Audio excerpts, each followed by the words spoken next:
This is a story about a minister who had just closed a revival meeting in a midwestern town.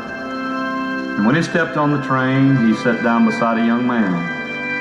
The preacher noticed the young man was troubled. So the preacher started a conversation with him about the weather.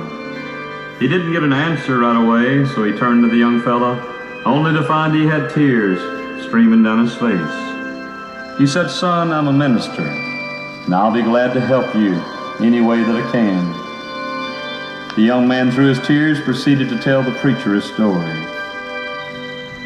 He said, "Preacher, around 2 years ago, I got so mean and hateful to my mother until one night my father corrected me in my actions, and I struck him in anger.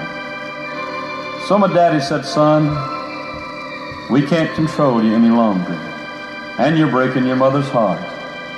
You'll have to leave home until the day that you can ask forgiveness and obey the rule of the home.' Since then, preacher, I've wandered all over this country, and for the last 2 years I've gone deeper and deeper into sin.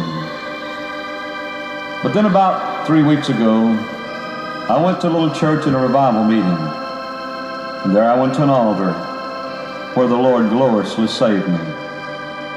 And I wrote my mother and my daddy and asked them to forgive me. And I told them I was saved now and that I would like to come home.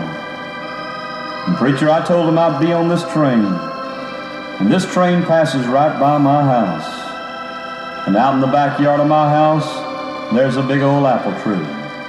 So I told them I would know if they welcomed me home, if they'd hang a white rag in the top of that tree. And preacher, we're almost there now. I just can't bear to look."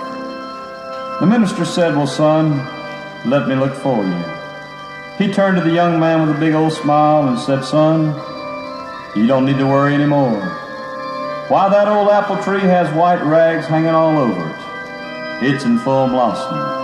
And out under that apple tree there's a gray-haired mom and dad with a great big white sheet in their hand, waving it up and down just as hard as they can. And you know that's just like God.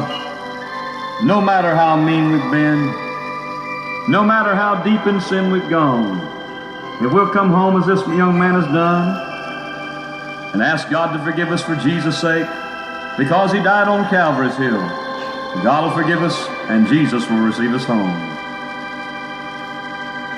Coming home.